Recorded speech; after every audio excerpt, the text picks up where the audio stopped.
చాలా ఏళ్ల క్రితం ముంబై రాష్ట్రంలో ఒక పాడుబడ్డ ప్రదేశం ఉండేది.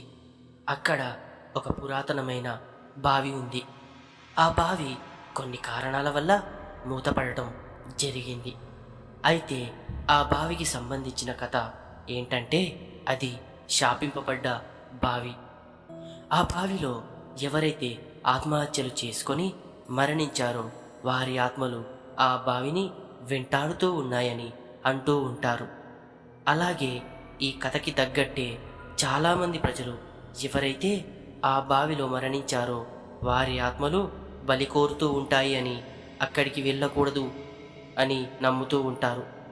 చాలామంది ఆ బావి దగ్గరికి కలలో కూడా వెళ్ళాలని అనుకోరు. అది కూడా సూర్యాస్తమయం అయ్యాక అస్సలే వెళ్ళరు. కానీ ఒకరోజు కొంతమంది స్నేహితుల చెవిలో పడింది ఈ వార్త. అయితే వారు ఇలాంటివి నమ్మని వ్యక్తులు.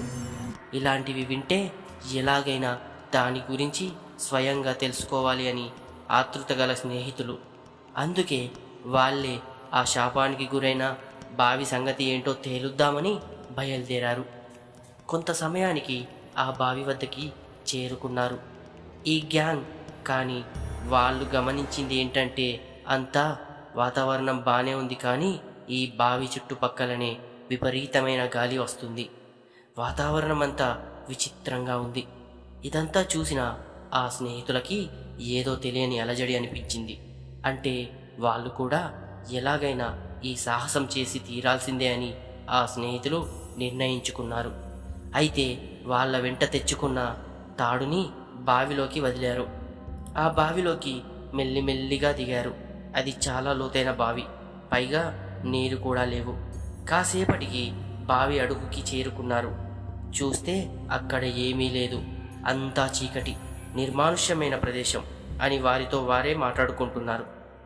చెప్పాను కదా, ఇదంతా ఎవరో మైండ్లెస్ ఫెలోస్ క్రియేట్ చేసిన రూమర్స్ అని వారిలో వారే మాట్లాడుతుండగా బావిలో ఒక పక్క చిన్నగా గుహలా ఉంది ప్రదేశం. ఆ ప్రదేశంలో నుండి విచిత్రమైన శబ్దాలు విన్నారు.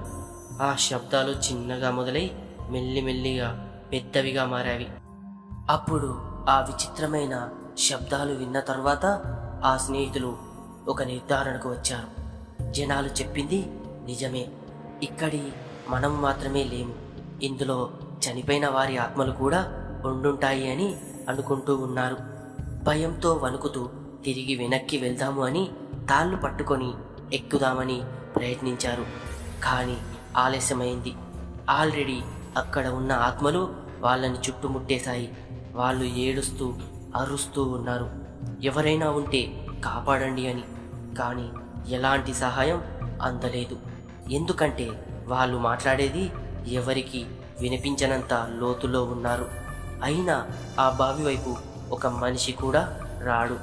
దురదృష్టవశాత్తు వాళ్లకు అదే చివరి రోజయింది. ఆ ఫ్రెండ్స్ వాళ్ళ కుటుంబ సభ్యులు చాలా గాలిస్తున్నారు. అలా గాలించగా ఒకరోజు ఆ బావి వైపు నుండి దుర్వాసన వస్తుంది అని పోలీసులకు కాల్ రావడంతో ఆ బావి వద్దకు వెళ్ళి అందులోకి రెస్క్యూ టీంను దించారు. ఆ రెస్క్యూ టీంకి ఆ స్నేహితుల శవాలు కనిపించాయి. ఆ విషయంపై ఆఫీసర్కి చెప్పగా బయటకి తిప్పించారు. వాళ్ళ శవాలను చూసిన ఆ చుట్టుపక్కల జనాలందరికీ వెన్నులో వణుకు పుట్టింది. ఎందుకంటే అంత క్రూరంగా చంపివేయబడ్డారు. మళ్ళీ పుకార్లు మొదలయ్యాయి. వాళ్లను చంపి వాళ్ళ ఆత్మలను కూడా కైవసం చేసుకున్నాయి అక్కడి ఆత్మలు అని. ఆ తరువాత నుండి ఆ ఊరిలో పారానార్మల్ యాక్టివిటీస్ మొదలయ్యాయి. రాత్రి కాగానే వీధిలో కుక్కలు విపరీతంగా అరవటం, అందరూ పడుకున్నాక వాళ్ళ తలుపుడు ఎవరో కొట్టిన శబ్దం, ఎవరో విచిత్రంగా మాట్లాడుతున్నట్లు వినిపించడం లాంటివి జరిగేవి అని చాలామంది గ్రామస్తుల నుండి ఫిర్యాదులు వచ్చేవి. పొద్దున్నే లేచి చూసేసరికి వాళ్ళకి సంబంధించిన మూగజీవాలు మరణించి ఉండటం లాంటివి జరిగేవి.